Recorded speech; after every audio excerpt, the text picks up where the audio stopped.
Saya Nurul Hakim dan ini berita utama malam ini.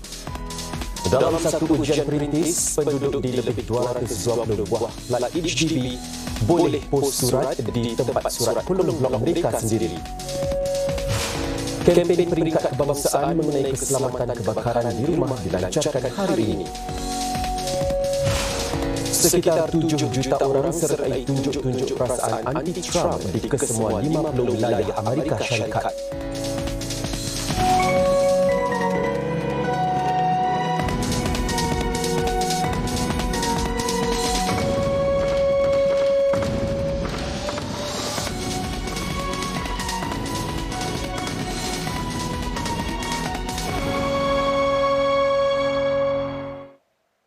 Salam sejahtera. Para penduduk di 5 estate HDB tidak lama lagi boleh mengirim atau pos surat dari peti surat di bawah blok mereka sendiri menerusi sebuah peti surat khusus seperti yang dilihat di skrin ini. Dirintis oleh Singapore Post, lebih 220 blok HDB akan terlibat dalam program ini. Ia dijalankan sehingga hujung tahun ini. Jika ternyata berjaya, ia akan diluaskan ke seluruh Singapura. Nowadays, people are so used to convenience, and the moment you have to walk more than 10 minutes is not so convenient anymore. So we recognize that actually the letterbox nest serves as a very convenient point for people to even drop off the letters. They don't have to go look for a posting box anymore. It's literally just downstairs at your house. Sebagai permulaan, program SingPost at My Block itu dilancarkan di 27 blok HDB di Punggol North Shore hari ini. Dan menjelang hujung bulan ini, ia akan dicuba di blok-blok HDB di Marine Parade, Upper Boon Keng, Bukit Panjang dan Bukit Batok. SingPost berharap langkah ini akan dapat membantu menangani jumlah kiriman surat yang tinggi di 785 peti pos di seluruh negara. Kemudahan sebegini jelas diadu-adukan orang ramai. You got to spend time, you got to transport, then you have to locate the place. Whereas now you put below the block, it's very convenient for everybody. Definitely very helpful, especially for older people where you don't need to travel all the way there. Yeah, so it's very convenient. Yeah, I'll be glad to see this in operation. Daripada lawatan rumah ke rumah setiap minggu hinggalah ke pameran bergerak masyarakat. Itulah kempen peringkat kebangsaan mengenai keselamatan kebakaran di rumah yang dilancarkan hari ini. Inisiatif dipanggil Lebih Sedar, Rumah Lebih Selamat itu bertujuan mendidik orang ramai mengenai cara bertindak balas terhadap kebakaran serta mengesan bahaya di rumah. Kempen ini dijalankan setelah jumlah kebakaran di rumah yang berpunca dari alat mobiliti aktif meningkat lebih 20% tahun lalu. Kempen itu dilancarkan di Bishan Toa Payoh dan Marymount oleh para anggota parlimennya yang termasuk Menteri Pembangunan Negara Chee Hong Tat. Kebakaran yang berlaku di estate-estate HDB bukan sahaja menyebabkan gangguan besar pada para penghuni, malah juga merosakkan harta benda dan merangkut nyawa. Lantaran itu, Encik Chee berkata penting bagi setiap orang komited terhadap usaha ini. When we are ready, when we are prepared, we increase our level of readiness and we increase our resilience for the whole community. So every skill that you learn today, every safety check that you perform contributes to this more resilient community. So I hope that residents will continue to work with us, to support us, and let us all do our part to improve the safety of our homes and the safety of our community. Encik Chee menambah, majlis-majlis bandaran akan meningkatkan pemeriksaan di ruang-ruang awam. Menurut pihak berkuasa, kebakaran rumah yang melibatkan alat mobiliti aktif yang tidak mematuhi peraturan sangat membimbangkan dengan jumlah kesnya 20% lebih tinggi pada 2024 berbanding tahun sebelumnya. Kebakaran seumpama itu biasanya meninggalkan kesan lebih besar dan berkemungkinan menyebabkan kecederaan serta kematian. Penguasa pengangkutan darat LTA melaporkan bahawa kebakaran membabitkan alat tersebut menyebabkan 6 kematian sejak 2019.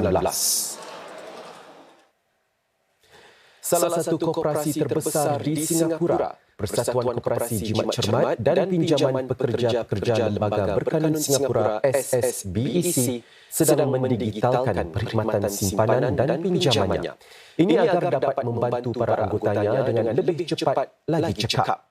Koperasi tersebut memudahkan usaha pendigitalannya serta penambahbaikan platform komunikasi semasa menyambut ulang tahun ke-100 penubuhannya. Ditubuhkan bagi menyediakan platform simpanan dan pinjaman wang yang selamat untuk para penjawat awam. SSBEC kini mempunyai lebih 11,000 ahli dan menguruskan aset sebesar hampir $60 juta. Perdana Menteri Lawrence Wong berkata semangat bantu diri dan gotong royong yang diusahakan koperasi itu mencerminkan cara pemikiran kolektif yang mengutamakan sesama ahli. Salah seorang yang telah meraih manfaat daripada sokongan yang diberikan SSBEC ialah pegawai teknikal Bakhyar Effendi. Encik Bakhyar yang sudah 15 tahun menjadi ahli SSBEC tertarik kepada pelanan simpanan fleksibel yang ditawarkan. SSBEC telah membantu saya menguruskan keuangan saya dengan lebih baik dan mengukuhkan pemahaman saya tentang nilai koperasi. Ia merupakan pengalaman bermakna yang menggalakkan pertumbuhan pribadi dan keuangan. Kami kembali selepas ini dengan perkembangan luar negara. Antaranya, kumpulan Hamas tolak dakwaan Amerika Syarikat bahawa ia akan segera melanggar perjanjian gencatan senjata.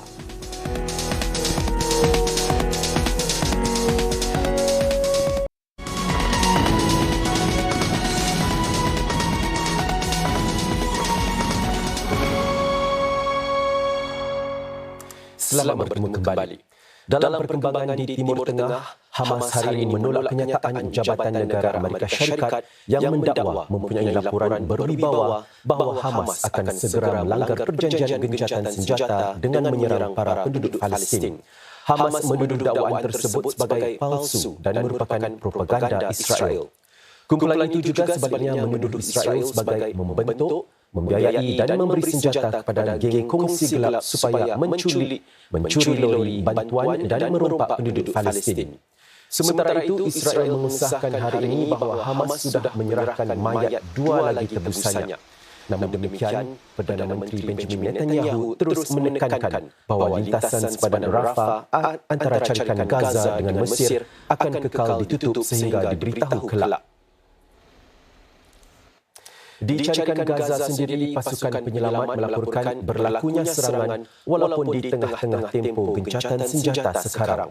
Menurut pejabat media pemerintah Gaza, Israel sudah melakukan 47 pelanggaran sejak perjanjian gencatan senjata dicapai, menyebabkan 38 orang maut dan lagi 143 cedera. Di Israel pula, para penunjuk perasaan berhimpun di Tel Aviv dan Baitul Maqdis semalam bagi mendesak pemerintahnya supaya memulangkan mayat ke semua tebusan. Each and every one of them are our brothers and we want them back. And the families need closure. Benjamin Netanyahu is the one to blame. He's the one responsible. He's in government right now.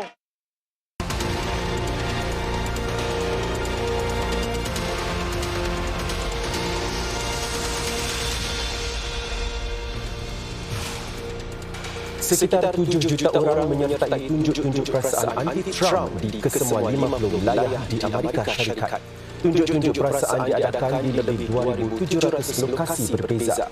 Dipanggil perhimpunan No Kings yang menyuarakan mesej bahawa Presiden Donald Trump bukanlah seorang raja dengan kuasa mutlak, iaitu menolak cara pemerintahan kuku besi pemimpin Amerika itu. Pendeknya, mereka bimbang Presiden Trump sedang menghancurkan demokrasi dan kebebasan bersuara. Di New York sahaja, media Amerika menganggarkan lebih 100,000 orang menyertai tunjuk perasaan No Kings ini.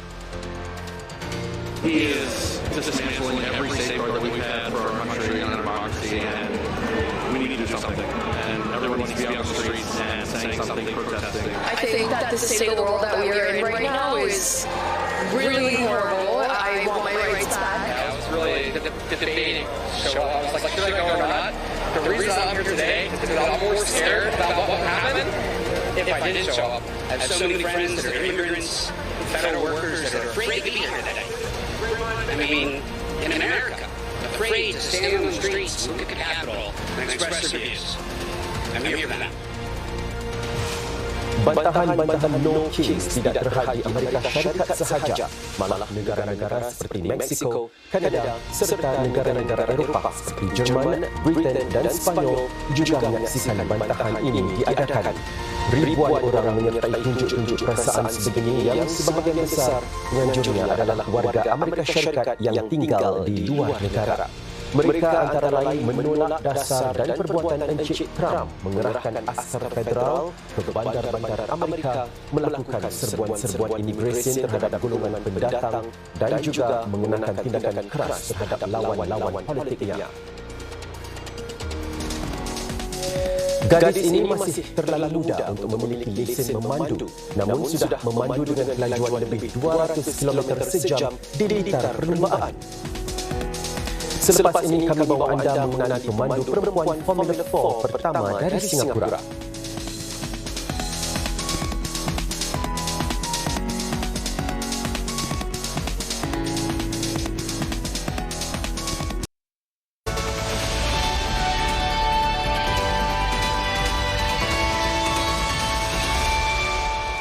Saudara, dalam edisi Berita Plus malam ini, kami membawa anda menyurut perniagaan mesin layan diri atau vending machine. Baik di Singapura maupun di Malaysia, mesin-mesin layan diri semakin menjadi berleluasa bagi semakin banyak penjualan. Bagi sepasang usahawan di Malaysia ini, ia ternyata menjana sumber pendapatan cukup lumayan. Ini kisah mereka. Pendapatan pasangan dari Malaysia ini melonjak 4 kali ganda selepas mereka mula menjual masakan dari rumah. Ini walaupun mereka tidak mengendalikan restoran atau gerai makanan. Sebaliknya, mereka menjualnya melalui mesin layan diri. Makanan yang ditawarkan bukan dibuat oleh mesin atau dibeku. Encik Amin Afifi, 37 tahun, dan isterinya masak setiap hidangannya sendiri untuk jualan makan tengah hari dan makan malam.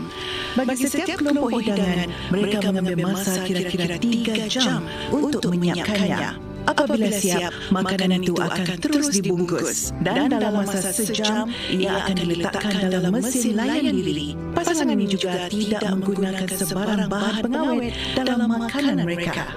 Makanan ini segera selamat dimakan kerana dihasilkan dalam kuantiti yang sedikit dan kebiasaannya akan habis dalam tempoh 4 jam. Apabila selesainya waktu makan tengah hari, tiba masanya untuk mereka menambah stok. Untuk menjimat kos, Encik Amin memilih untuk membeli sendiri bahan-bahan mentah dari pemborong setiap hari. Beliau menganggarkan amalan itu boleh memurahkan kos sebanyak 40%. Pasangan ini kemudian menyiapkan makanan untuk makan malam. Jualannya memuncak selepas waktu makan malam kerana mesin layan diri ini terletak betul-betul di luar asrama universiti. Pada 3 pagi kita orang boleh study lapar, kita boleh datang sini saja. Saya tak payah nak cari cafe. Cafe pun sebab sini tutup awal. Jadi kita banyak masuk dalam student punya group untuk kita berita kita tanya budak-budak yang di kan. Jadi majoriti bila dah cakap okey tak apa abang malam buat nasi lemak, kami memang nasi lemak malam yang tu mesti kena ada, yang lain tak patut-patut.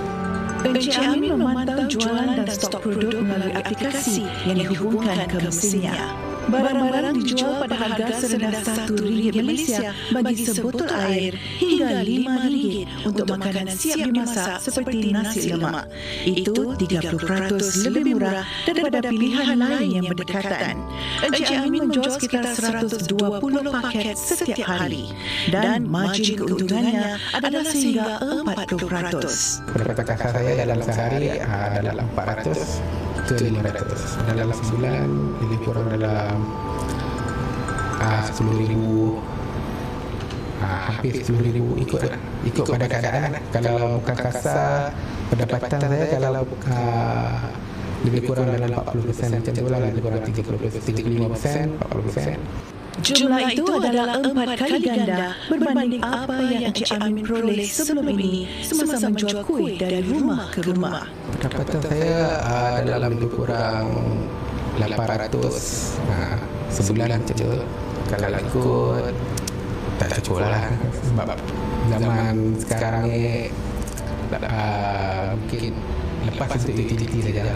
Untuk mendapatkan bantuan bagi membuka ruang kedai, Encik Amin mendaftar bagi satu skim sokongan kerajaan yang membantu meningkatkan kebebasan keuangan keluarga-keluarga bergaji rendah. Namun, mereka hanya diberikan sebuah mesin layan diri. Skim kerajaan membiayai kos sewa mesin layan diri iaitu sekitar RM800 sebulan untuk tempoh 2 tahun. Ini selain kos elektrik dan penyelenggaraan. Encik Amin hanya membayar apa yang beliau bekalkan, sekitar RM6,000 sebulan. Namun perniagaan ini sebenarnya ada musim-musimnya. Jualan akan merosot lebih 80% setiap kali musim cuti universiti. Untuk atasi masalah tak ada customer ni, saya macam-macam buat kek balik. Lebih kurang ikut tempahan. Waktu sekarang saya buat ikut tempahan. Kini ada satu lagi cabaran lebih besar menanti pasangan ini. Sokongan kerajaan selama 2 tahun itu akan tamat tempoh tidak lama lagi. Namun mereka bertekad untuk meneruskan perniagaan ini. Encik Amin bersedia membayar kos sewa mesin, elektrik dan penyelenggaraan meskipun tidak pasti bagaimana ia menjejas keuntungannya. Yang pasti menjadi bos mesin layan diri sudah membawa hasil. Kesan positif saya dan family lebih kepada perbelanjaan agak lebih stabil.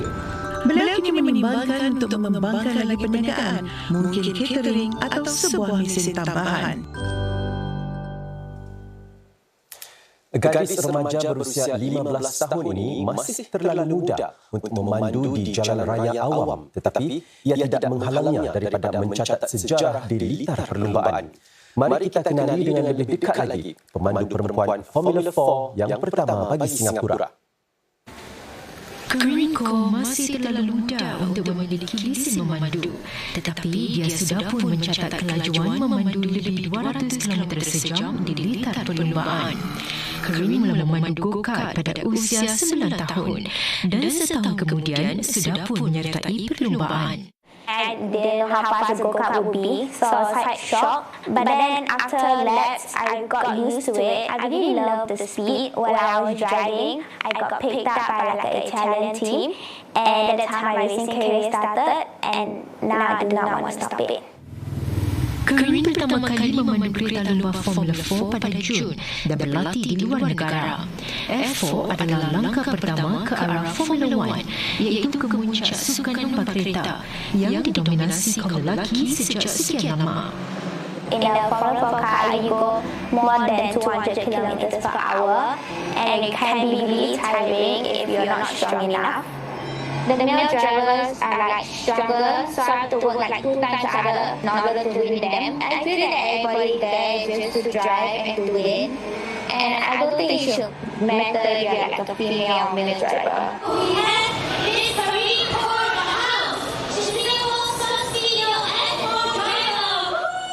Pada hari-hari paling sibuknya, Karin perlu mengimbangi masa antara sekolah, latihan bola jaring dan go-kart. Sekolahnya menyokong impian Karin dan membenarkannya bertanding di luar negara. Namun semasa musim peperiksaan, pelajar menengah 3 ini harus menggantung latihan perlombaannya bagi memberi tumpuan kepada pelajaran. To make most out of my time, I had to do my homework on the plane and also in the hotel, so that once I come back to school, I won't miss that much stuff. I had to miss out quite a few things because of racing. Sometimes I see my friends going out having a lot of fun, but then I had to be disciplined. I had to stay focused on what I do. Perjalanan remaja ini tidak mudah, tetapi tidak pernah terlintas dalam fikirannya untuk berhenti berlumba. Dan gadis ini bercita-cita menjadi pemandu F1 pertama dari Singapura suatu hari nanti. Berkicau di media sosial baru-baru ini, tular kisah cucu saudara pelakon veteran Zaitun Abdullah yang menjadikan seniwati Jalan Ampas itu sumber inspirasinya untuk jadi usahawan kebaya vintage. Meski baru berusia 19 tahun, Nur Takifah Muhammad Sadri bertekad menjadi usahawan kebaya vintage setelah lama menjadikan nenek saudaranya Seniwati Zaitun sebagai inspirasi ikon kebaya. Dari situ beliau menubuhkan auraya kebaya pada Ogos lalu dengan harapan untuk kekalkan warisan busana ini. Dari kecil saya suka tengok orang pakai kebaya. Nenek saya ialah Seniwati Zaitun dan she acted in Bujang Lapuk. She used to be an icon of kebaya. And I've already took up the grace behind it, like how it tells a story of strength and elegance. So most of the items here are all handpicked one by me. Satu kali saya akan pergi ke luar negara dan cuba find each of the pieces. Either from artisans overseas, it's also my collection and mom's collection, and also from those Nyonya Peranakan. Yang ini ia daripada Indonesia. Grandmother actually, she handstitched all of this by herself. Ini daripada Nyonya Peranakan di Singapore. Has this ketuk detail. It's one of the rare pieces you can find around the world. Melalui auraya kebaya, Nur Takifah juga menanam harapan untuk membuka kedai fizikal satu hari nanti. Beberapa netizen juga memuji usaha Nur Takifah di ruang komen. Salah seorang daripadanya berkata, "Syabas melestarikan budaya bangsa." Seorang lagi menulis, "Syabas dengan usahanya melestarikan fashion kebaya." Manakala seorang lagi menulis, "Tidak terlalu mudah untuk memberi inspirasi." Saudara Perdana Menteri Lawrence Wong hari ini mengucapkan selamat menyambut Deepavali kepada semua kaum India yang meraihkan perayaan itu. Ucapan yang sama juga dari kami di Bilik Berita.